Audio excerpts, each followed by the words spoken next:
Honored guests, we will now begin our formal program. Please welcome to the stage the Secretary of State, Antony Blinken, Deputy Secretary of State, Richard Verma, White House Homeland Security Advisor, Liz Sherwood Randall, Afghan Evac President Sean Van Diver, and Florence Puya. Yeah, come on up. Okay, well, welcome everybody. Good evening. Thank you for joining us. Thank you for joining us tonight to honor the amazing partnerships that have helped resettle thousands of our Afghan allies since August 2021.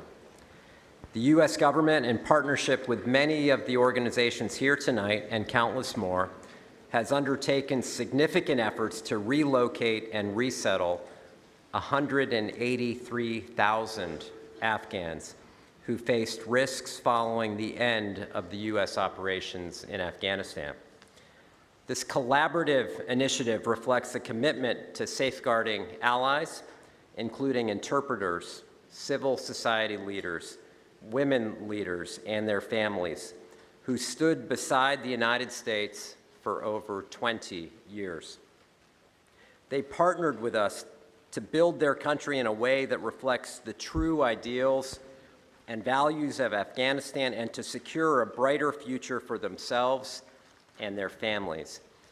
It seems nearly impossible to resettle and relocate thousands, especially with obstacles at every turn. And it would have been impossible if it were not for the organizations represented here tonight. So thank you for your contributions, your commitment, and your focus on the humanity in us all. Thank you so much.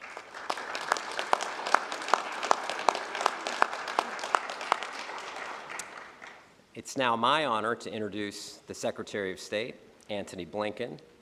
Under his steadfast leadership, the department was able to navigate the complex aftermath of the Taliban takeover of Kabul.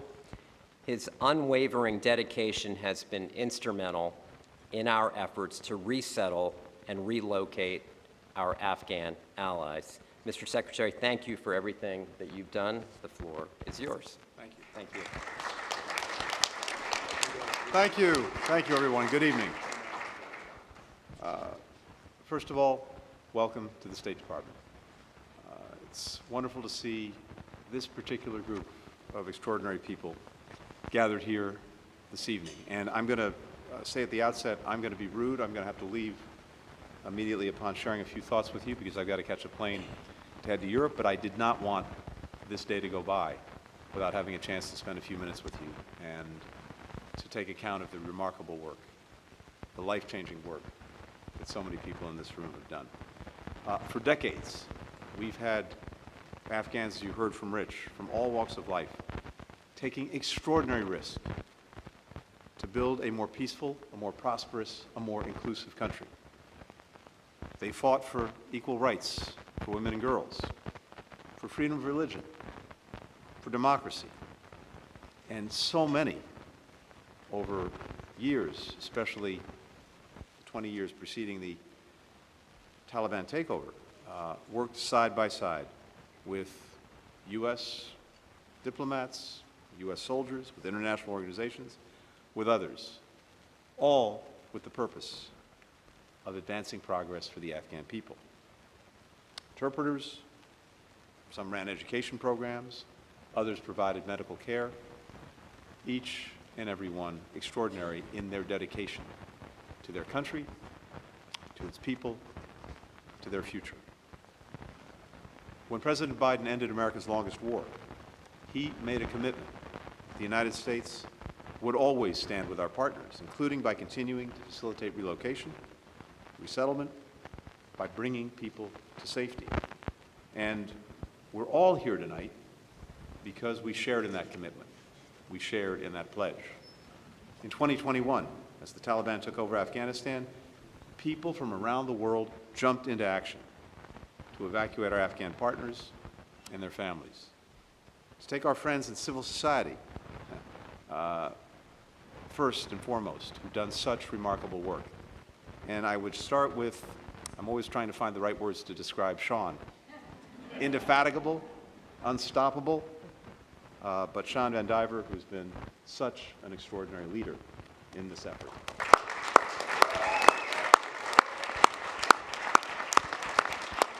Now, we'll hear from Sean in a moment. You expect that we would, of course, hear from Sean.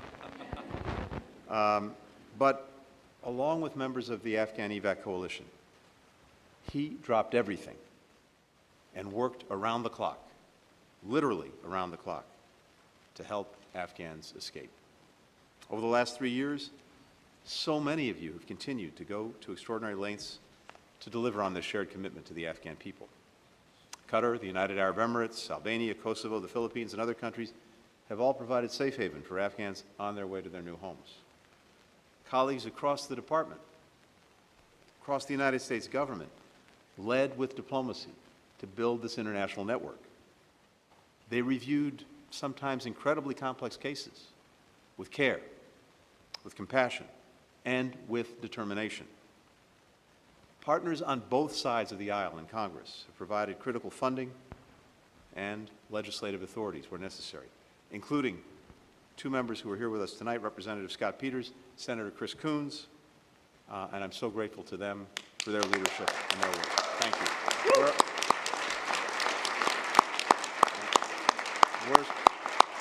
And Chris is here somewhere too. Our friends from nonprofits, from resettlement agencies, have worked across the United States to support refugees, enrolling kids in local schools, connecting people to English classes, offering sometimes just a friendly smile, a warm meal, showing a new family around town.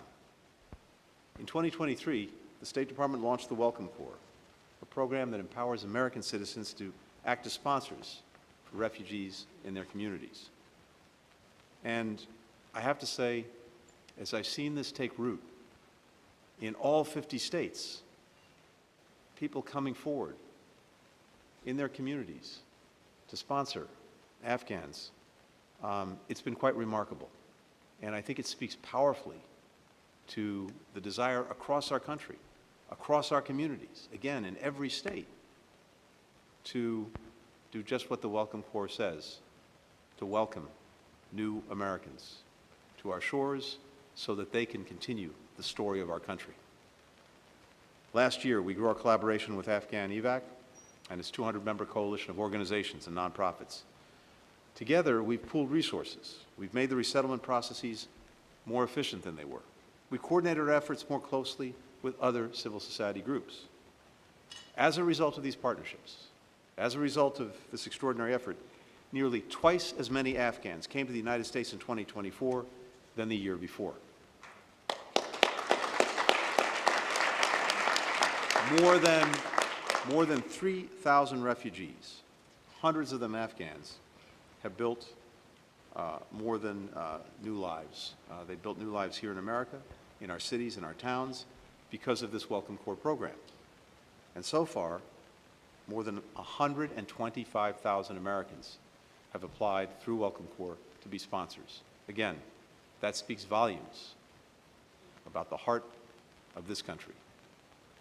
Altogether, since 2021, we've reunited thousands of Afghan families, and we've relocated and resettled more than 180,000 Afghans.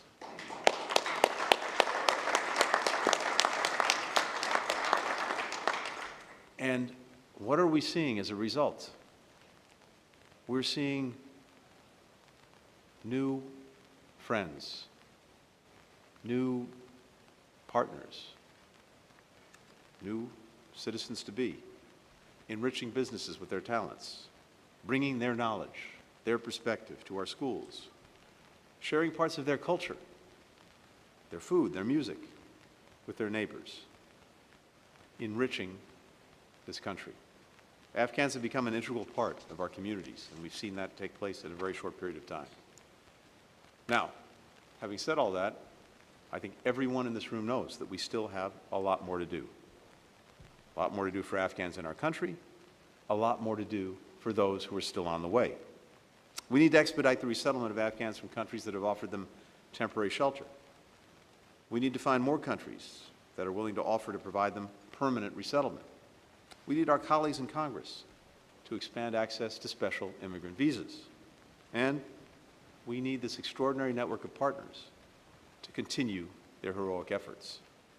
Now, around this room tonight, we have the paintings that Afghan children made while they were waiting to come to the United States, as well as to other countries.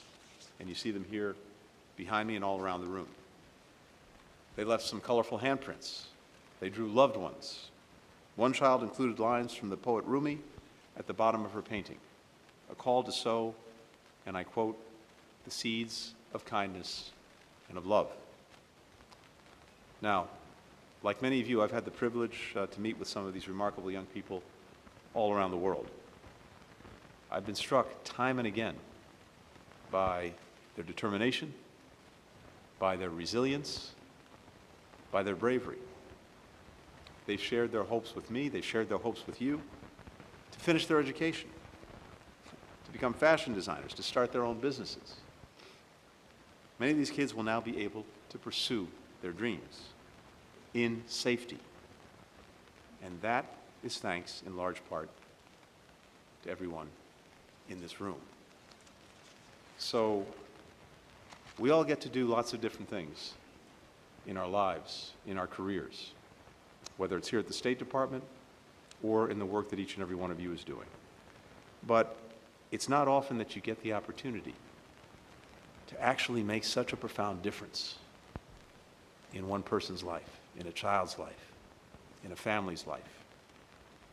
And maybe to put it as simply as possible, an opportunity to help someone's story continue, a story that otherwise might have ended, and ended very differently.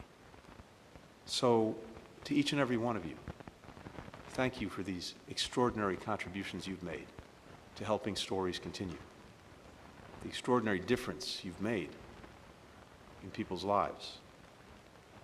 That's invaluable, but it doesn't just happen. It happened because of you, because of this shared commitment, because of our determination to do as right as we can by so many Afghan friends and partners who stood side by side with us for so many years. And all I can say in wishing you a good continuation this evening is, let's keep at it. There's more work to be done. We all know that. Let's do it. Thank you so very much.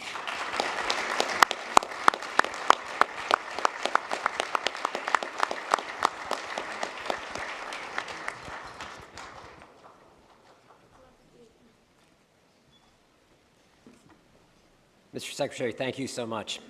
I'll now turn the floor over to President Biden's Homeland Security Advisor, Liz Sherwood Randall. Liz played a pivotal role in coordinating the relocation and resettlement of Afghans for this administration. She led interagency efforts to streamline and ensure safe passage to the United States for our allies. Liz's leadership was instrumental in managing these complex national security and resettlement priorities. Liz, your efforts ensured that thousands of individuals who supported the United States were given a chance at safety and a new beginning. Your commitment to upholding our nation's promise to its allies reflects true compassion and leadership. Ladies and gentlemen, Liz Sherwood Randall.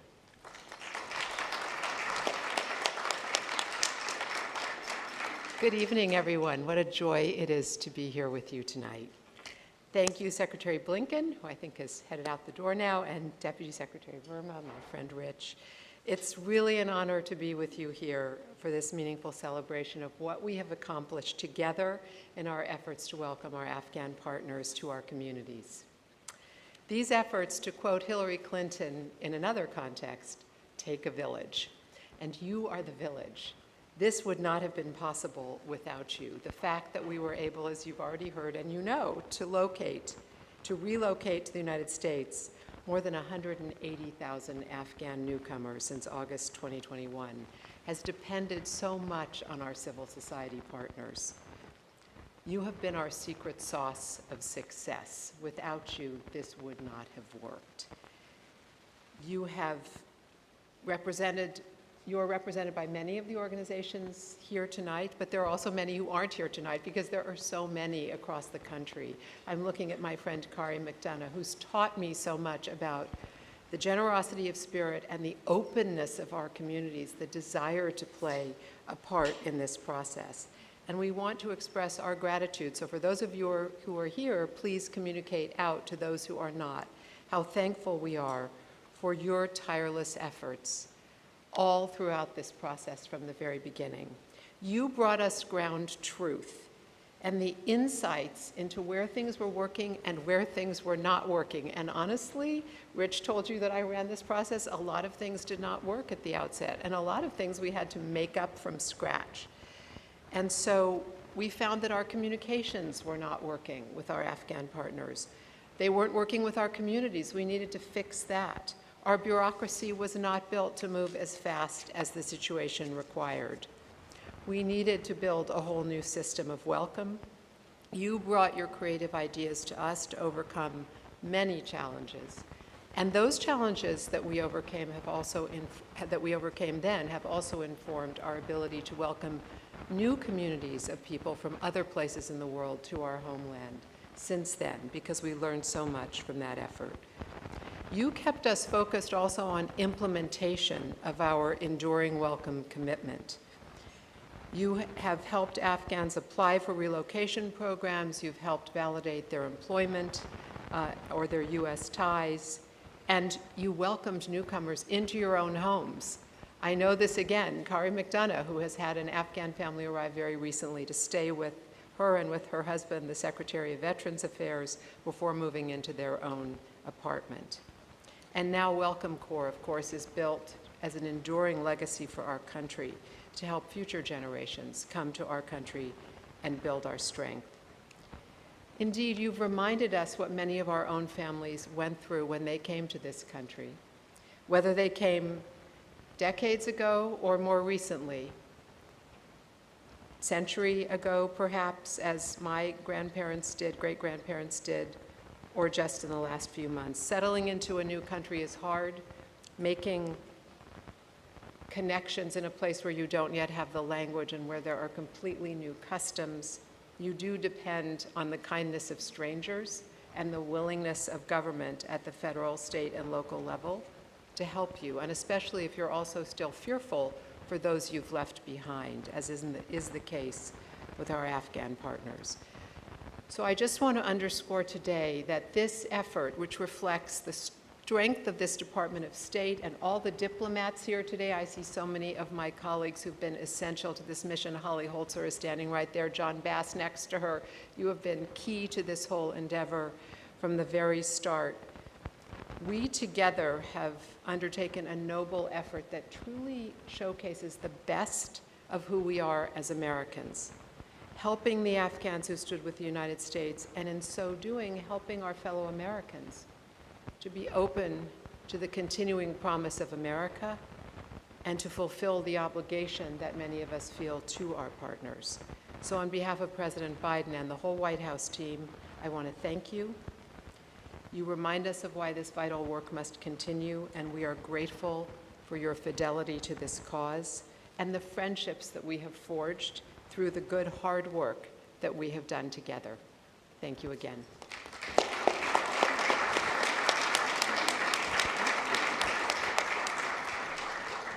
Liz, thank you so much. Thank you for your leadership. Next, we will hear from Sean Van Diver. As the Secretary said, there really aren't words to describe Sean, but I will try. Sean is the founder and president of Afghan Evac, which is dedicated to coordinating efforts to assist Afghans relocating and resettling out of Afghanistan. Sean is a Navy veteran. He is an experienced advocate. He's played a critical role in bringing together government agencies, nonprofits, private organizations to ensure the safe resettlement of thousands of vulnerable individuals. Sean's leadership and unwavering commitment have been instrumental in fostering collaboration and providing hope to those in need. I will say not a week goes by where I do not get multiple texts from Sean which is exactly how it should be. Sean's work continues to highlight the importance of unity, collaboration, and action between the government and the private sector. Sean, we've all learned so much from you. We've been so grateful for your efforts, and we really thank you for everything you've done. Sean Van Diver.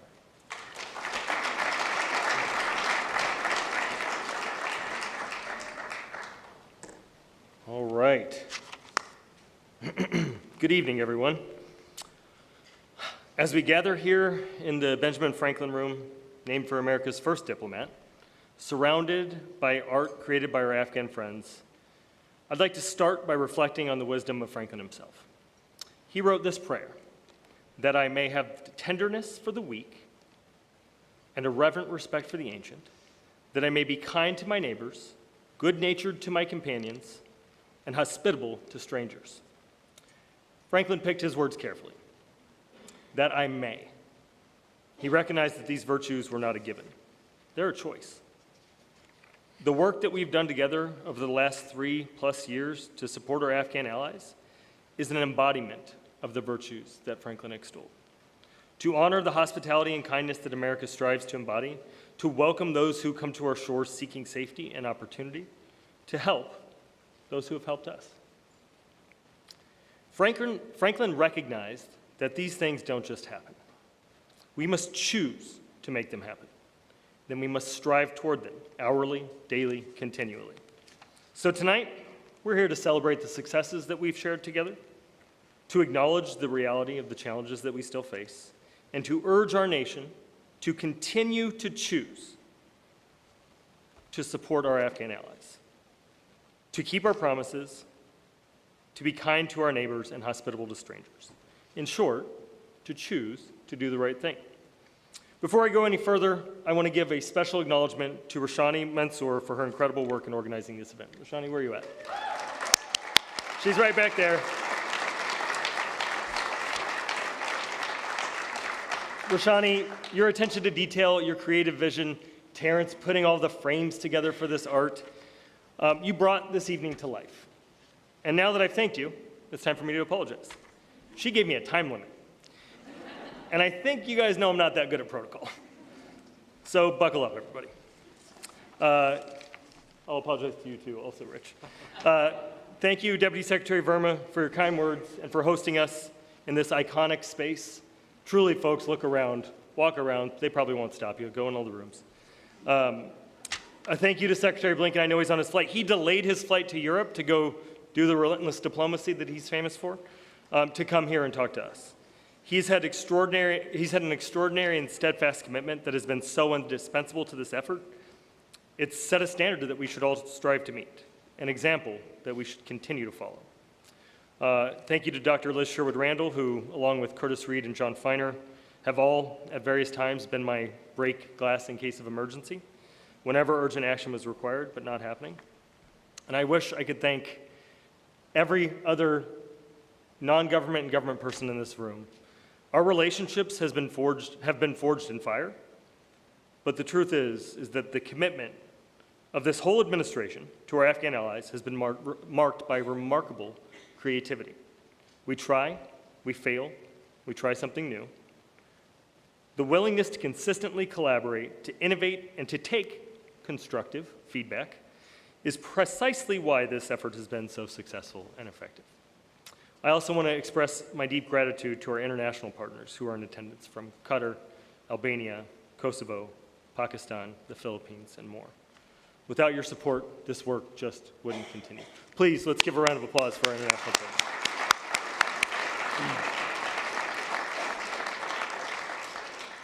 I also want to thank and speak directly to the journalists in the room.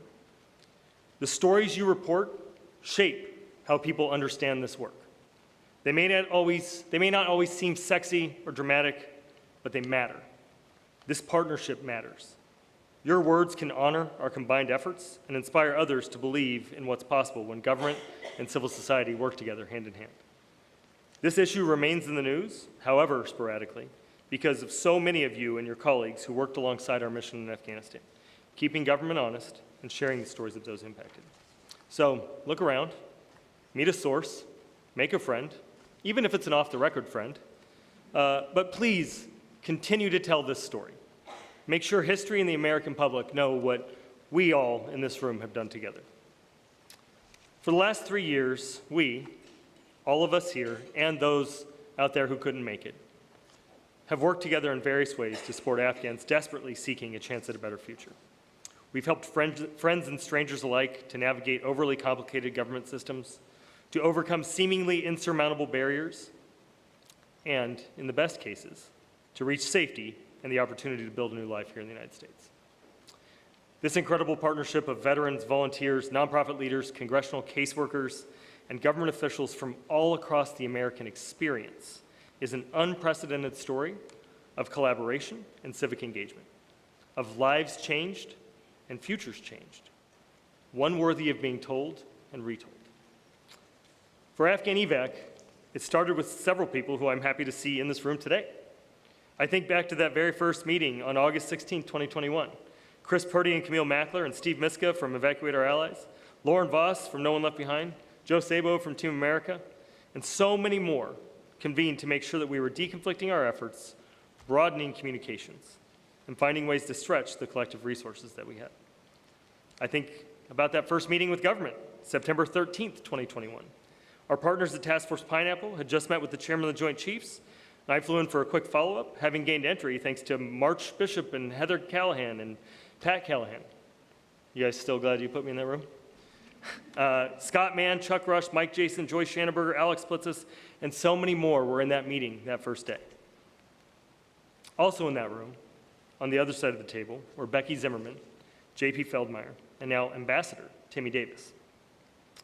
All people who I realized shared the same sentiment that those on our side of the table shared, that the work had just begun and that we needed to collaborate if we hoped to find success and help our allies. It was in that room that the Afghan Evac partnership with the State Department was born. What we've built isn't glamorous or shiny. It's gritty, it's stitched together, sometimes it's messy. It's the result of long hours, tough decisions, and a willingness to keep pushing, even against seemingly immovable obstacles. But despite all of that, it's beautiful, because this is what keeping a promise looks like.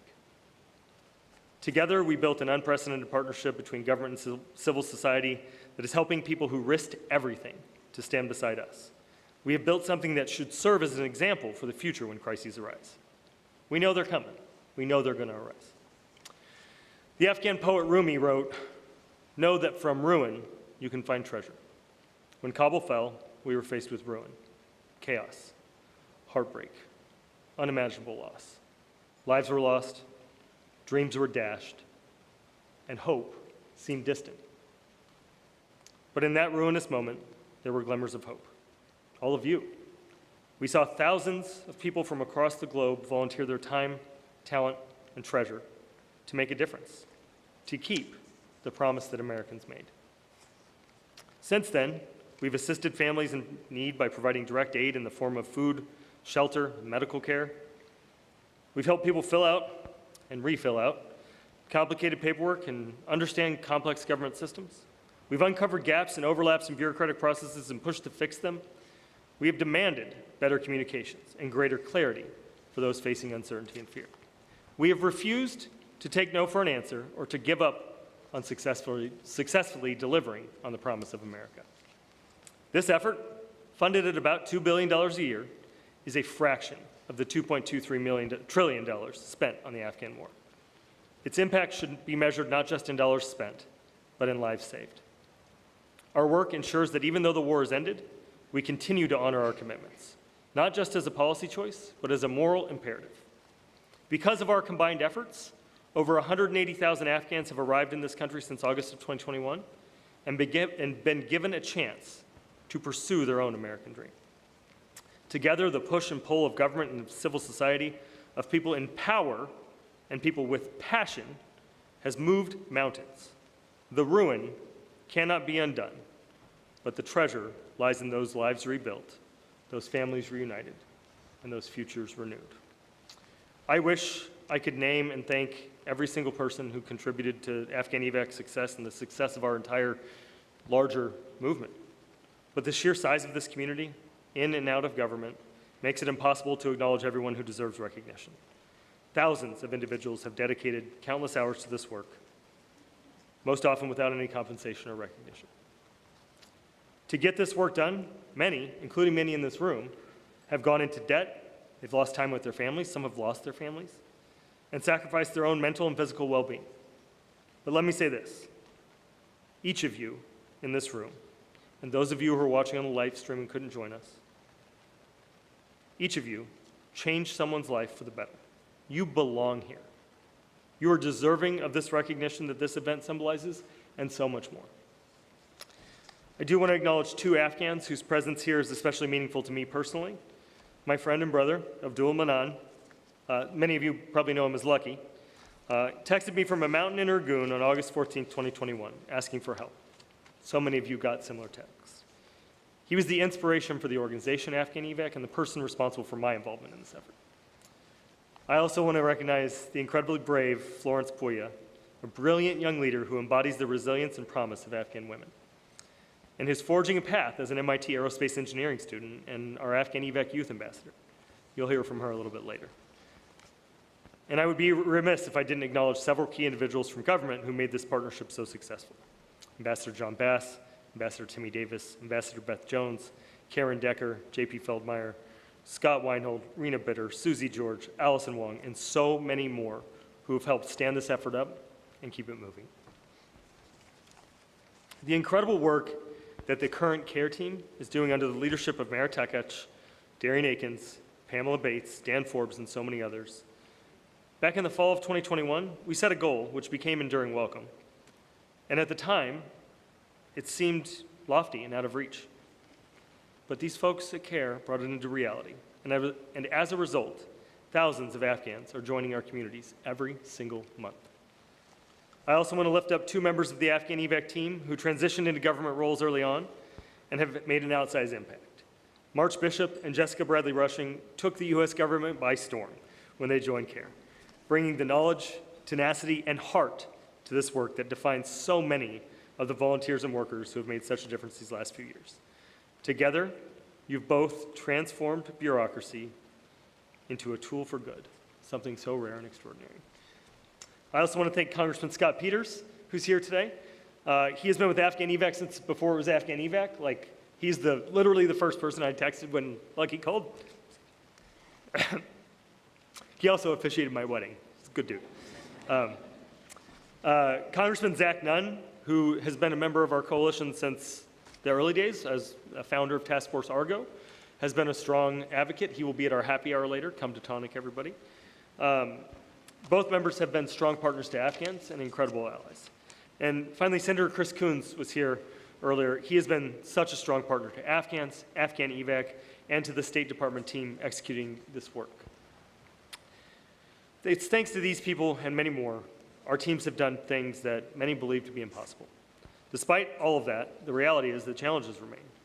And because I am who I am, I'm going to speak a little bit of truth to power since they gave me a microphone, and remind us of the problems that still need to be fixed.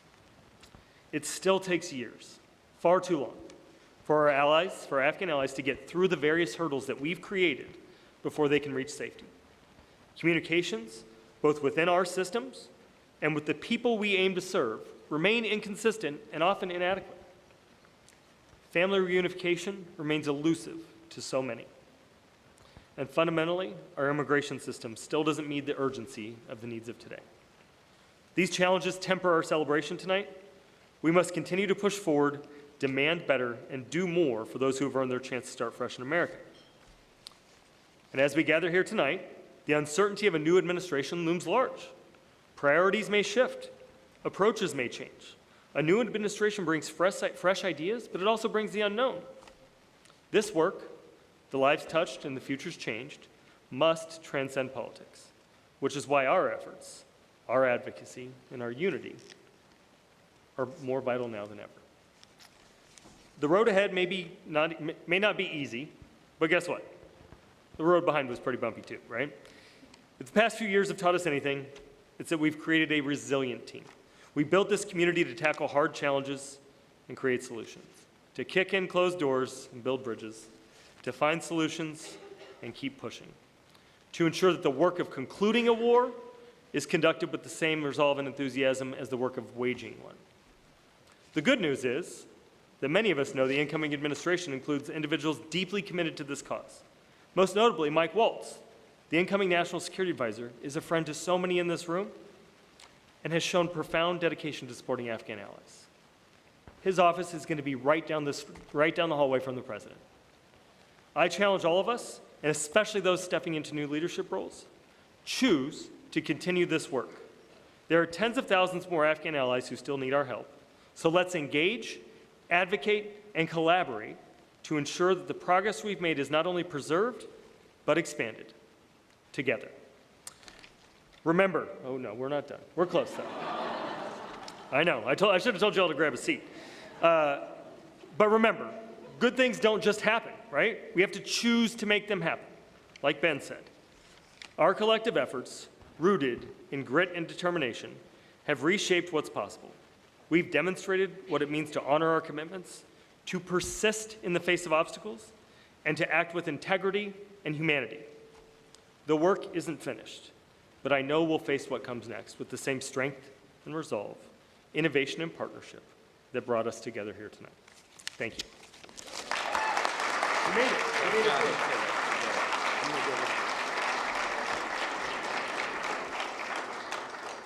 Sean, I'm just glad we didn't enforce the time limit on you because it was perfect, really. It was perfect. Really, your dedication has been amazing, and we're so grateful. So our final speaker is Florence Puya. Florence is a passionate advocate for education and gender equality, known for her pivotal role on the Afghan girls robotics team, also known as the Afghan Dreamers. She and a number of her teammates were relocated to Qatar and Mexico following the Taliban takeover. A champion for young women in STEM, Florence has worked tirelessly to create opportunities for Afghan girls to pursue their dreams despite incredible challenges. Florence now lives in Massachusetts and is an undergraduate at MIT. She was one of 26 students admitted to MIT's aerospace engineering program this year, which is incredibly impressive. Her dream is to be Afghanistan's first female astronaut, and she is clearly well on her way. Florence, the floor is yours.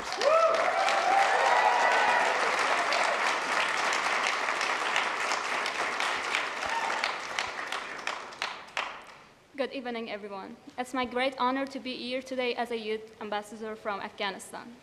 I want to extend my sincere gratitude to Deputy Secretary Verma for hosting this incredible event and to everyone here who has been tirelessly working to support Afghans since the collapse of our country. Your efforts are invaluable, and I'm standing here today as a testament to the power of hope, perseverance, and generosity of those who believe in a better future for all. My journey to this moment has not been simple. In August 2021, when I was only 15 years old, I had to leave my country, my home. The Taliban had taken over, and my life, my safety, and the dreams that I built for myself collapsed. I left behind everything, my family, my friends, my memories, and the future that I have envisioned. The journey to escape was not easy. It was so challenging, and after 3 days of terror and trying to survive, I fled to Qatar with my teammates, where I spent the 2 next years, and it was a journey that I didn't know what's next. What am I supposed to do? And there I met incredible people like Mr. Sean that will play a key role in my journey. And in May 2023, I received approval as a refugee after being referred to USRAP as a P1. And I arrived in the United States when I just turned 17 years old. It was my first time in this country, and as a minor without my family, it was extremely challenging for me to adjust to the life in New York. There were moments that I left completely alone. I was uncertain of how to navigate this new world. But despite all the challenges, I started to dream again. I got accepted to Iowa State University, so I moved to the Midwest. I would say it was not easy, even there, because unlike many of my peers, I did not have a home to go when the breaks came. I would watch all my friends and other students pack up their bags to visit their family. But I just remained alone, homesick, and no family to visit. Since I left home, to be honest, breaks or holidays have never been my favorite part of the year. But nonetheless, I started to push myself even harder, dedicated myself to my education and also to my new life here. Since leaving Afghanistan, I have spoken to the UN conferences, to global media, to youth organizations in Afghanistan, trying to inspire my peers to hold on to hope and continue their education in whatever way possible. Some of my friends, to be honest, many of my friends, were forced to early marriages. Their dreams cut short. And now their lives and their future are utterly controlled by men. Imagine having no say in who you marry, no say in bearing children, no say in when you may leave your home. This is the reality for many, many young girls in Afghanistan right now. And this is a fate that I denied to accept for myself or for them. But even when I was trying to fight for Afghanistan and for my peers, I was also struggling myself too. I did not know anyone who asked for guidance and support myself or my family, I didn't know how to get legal support or how to apply, for example, for family reunification. Then in May this year, I got accepted to MIT, where of course, it's my dream school, and I was so happy for that. Then I got invited to a conference in Washington, D.C., where I met Sean again and Miss Jessica for the first time. Then that week, I went to State Department, White House, and got connected to incredible people who promised to help me and my family to get reunited again. To be honest, that week was very special to me, because for the first time, I felt that I was not alone. There are people who care, people who are trying to help my family to reunite with me.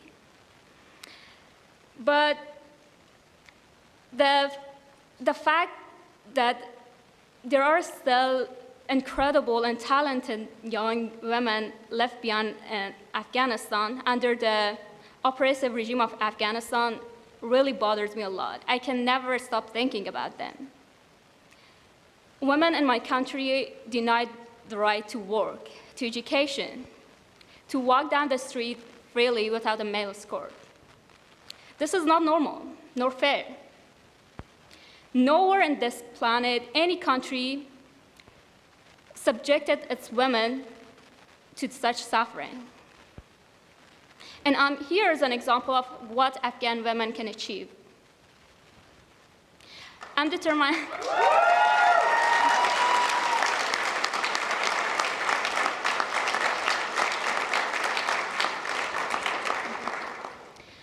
I'm determined to be the first Afghan female astronaut, not only for myself, but for all the other girls who were left behind back home, to inspire them and remind them that regardless of the current situation, your dreams are valid. And I want to show the world that being born as a woman in a war-torn third world country does not mean that you're destined to remain confined at home. I'm deeply grateful to see this room filled with people who are dedicated to helping individuals like me and my friends back home. Your commitment to our cause gives me hope, and It really reinforces the belief that we are not alone as we navigate such difficult circumstances. Thank you for listening, and through my experience, I hope to shed light to untold stories from Afghan girls whose potential is still waiting to be unlocked and whose future is still in limbo. Thank you again.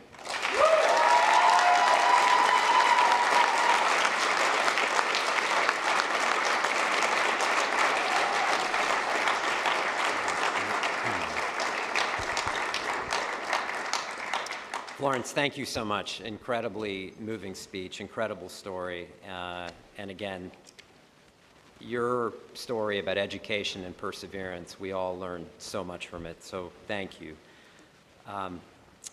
Thank you all for being here. I want to close out the program with just a few thank yous. There is an entire community of people, Sean mentioned a number of them, who have made this program possible. But first, I want to thank Undersecretary John Bass. John?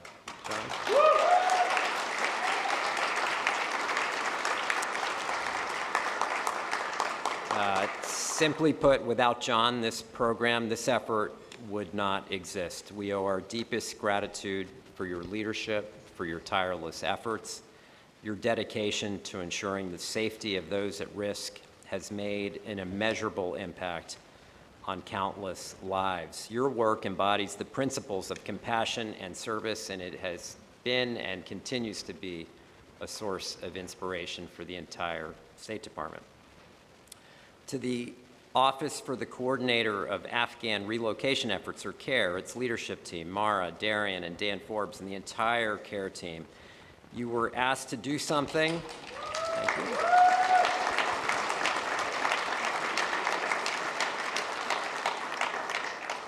You were asked to do something the U.S. government and this department had never done before, and you did it with enthusiasm and determination. You prioritized the dignity of our Afghan allies and supported them through a tumultuous time in their lives. To the numerous bureaus and offices who have worked on and supporting our Afghan relocation efforts, Consular Affairs, PRM, SCA's Afghan SIV unit, so many more. It was a true testament to what we can accomplish together. Record-breaking visa adjudications and resettlements leading to changed lives. To our bilateral partners represented here today, the United States' ability to honor our commitment to our Afghan allies is predicated on your partnership. Thank you for helping us in this essential mission. And to our numerous NGO and civil society partners, you have all played an invaluable role in the relocation and resettlement of our Afghan allies. In particular, Sean, Afghan Evac, has been a tremendous partner in these efforts. Again, you've pushed the department to consider new perspectives, from securing housing to offering language support and job opportunities. Your compassion has made a lasting impact on countless lives. All of you together have shown the strength of partnership and the enduring commitment to uphold our shared values of humanity and solidarity. Thank you all for being such an essential part of this mission.